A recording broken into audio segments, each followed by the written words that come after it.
Hi, everyone. Welcome to week 7 in Asset Management Regulatory Overview. This is Professor Dunaway. Hope you all had a great weekend and happy President's Day. I am posting this on Monday, the 19th. So if you have this as a holiday, happy President's Day. Um, so your second assignment was due last night. So if you haven't already requested an extension or you haven't turned it in, please be sure that you do so as soon as possible to avoid further late penalties. Um, so last week, week 6, you learned about CFP board professional standards. And again, there were several learning outcomes, so be sure you take a look at those.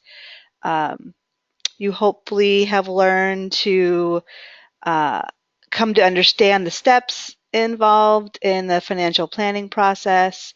You learned the subject areas involved in the financial planning process. You learned how a conflict of interest is defined in financial planning. You also learned when a conflict should be disclosed and how to manage those disclosures.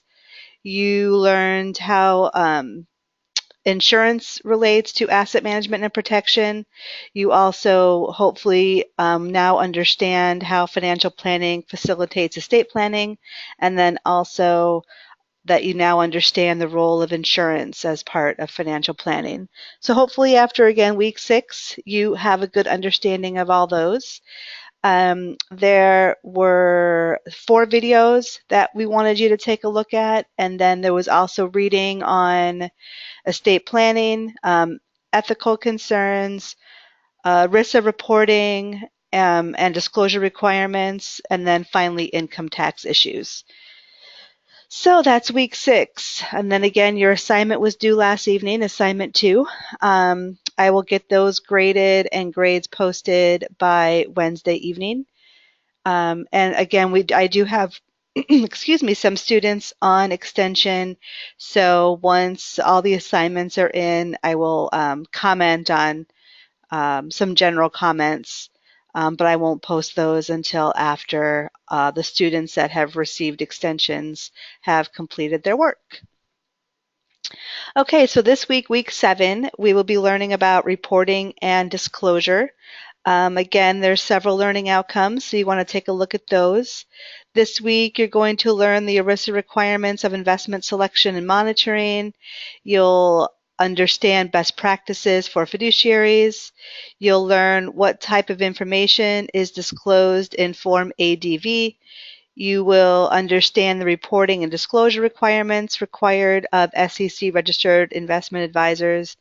And then finally, you'll learn about the types of internal controls used for retirement plans. Um, Let me click into week 7.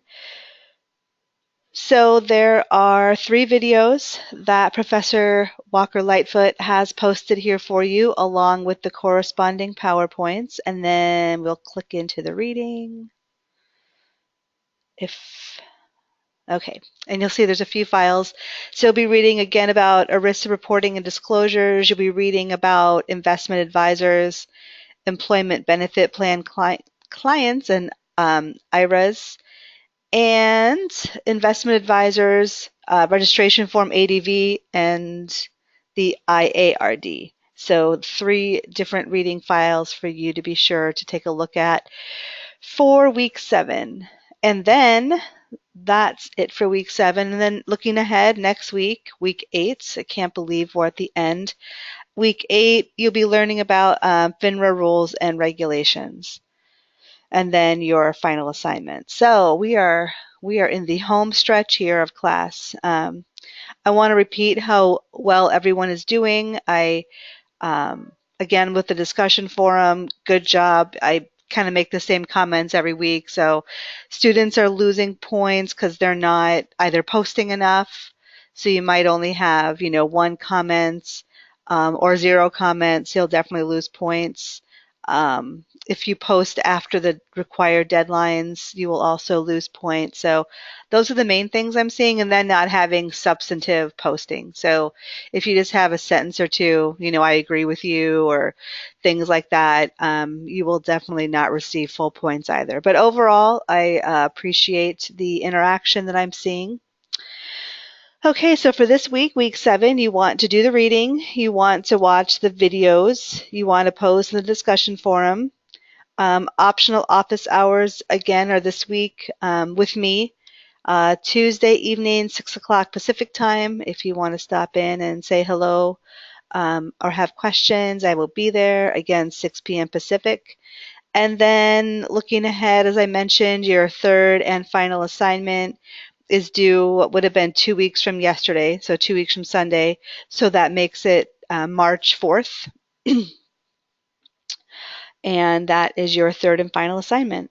And it's posted if you want to take a look and start planning and mapping out your answer. It is available to you. So that's it. So I hope everyone has a great week. If you have any questions, feel free to email me.